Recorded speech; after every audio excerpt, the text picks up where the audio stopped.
Hi, it's Steve. Today we'd like to show you how to replace a counterbalance spring on your direct drive washer. It's a really easy repair. Let me show you how we do it. Now, to do this repair, we will need to remove the cabinet from the washer, and we may also need to lay it down. So the first thing we'll need to do is turn off the inlet water supply, remove the fill hoses and the drain hose, disconnect power to the washer by pulling out the plug, and then we can start our repair.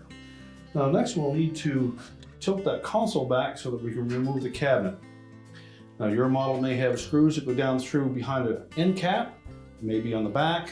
If there are no screws visible, typically all we'll need is a thin putty knife. We'll go in from the front, and you'll meet resistance from a spring clip. Just depress that clip. At the same time, rotate up on the front of the console. Now all we need to do is rotate that console backwards, and it will support itself. Next, we'll disconnect the lid switch harness, release the locking tab, pull the harness away. And our next step will be to remove the two clips that secure the cabinet and main top to the back panel. We'll just take a flat blade screwdriver, go down through the opening at the front of that clip. The screwdriver will fit into a little channel. Bottom of the screwdriver out, and then pivot it forward to release the spring. Basically putting our screwdriver in there and releasing that clip where it hooks onto the cabinet on this edge. And the same on the opposite side. And we'll set those aside.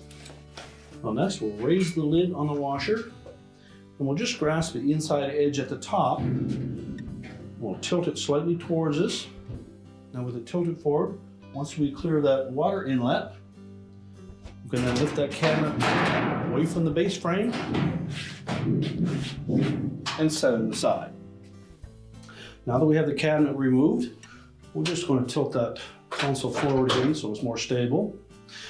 Now to change that counterbalance spring, we need to get to the back of the washer, so we're just going to pivot this around to give you a better view. Now if the spring is still intact, you'll need to disconnect it from both the base frame and the spring hanger at the back of that tub. So we're just going to pull the outer tub towards the back to release a little bit of the tension on that spring. Then taking either a pair of pliers or locking pliers, stretch the spring and release it from the opening on the base frame. And with the bottom released, just rotate the spring and unhook it from that retainer at the top. Now if your old spring has a painted surface on it, it'll be easy to match up with the replacement spring. If the spring is broken, missing, or rusted and there is no color showing on it, you'll need to check the drive motor plate to determine which spring to use. If the label on the motor has blue stripes on it, we would use the blue striped spring. If it has green stripes on the motor label, we would use the green painted spring. If there is no striping on the label on the motor, we would use the unpainted spring. So to install the new one, we'll hook the top portion in first. And make sure that that retaining strap is in good shape. If there's rust or there's a weak spot at the end of that retainer, you'll need to replace that. And you'll also want to check the base frame and make sure it's not rusted out there. If it is, simply drill a small hole close to it and then reconnect that spring. So again, we'll take our pliers. We're just going to stretch that spring, hook it into the base frame, and now we're ready to put the cabinet back on the washer.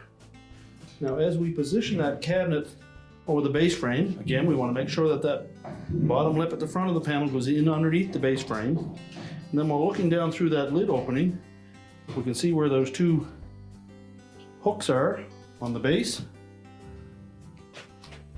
and line that up top. Tilt the cabinet back. We'll also make sure that we pull that back panel forward enough that the cabinet will sit down over the fill valve.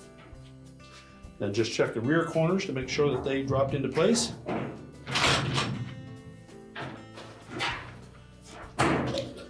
Now just make sure that none of the harness or air dome tube are pinched. We'll take our mounting brackets and we'll engage the straight vertical end up into that slot on the back. Line it up with the 2 slots in the top and then press it down into place until it latches. Do the same on the opposite side. Put that straight vertical piece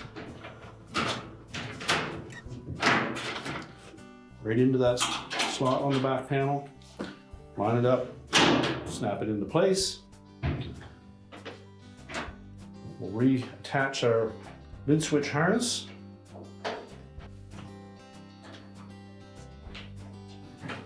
Make sure that locking tab engages. Now we'll rotate that console into position. We'll make sure that we hook the rear of that console, those 2 little hook-shaped feet, into the rear holes on the main top. And the spring clips will fit into the larger holes towards the front. Make sure the back panel is tucked up in underneath the top of the console. Line up those rear legs.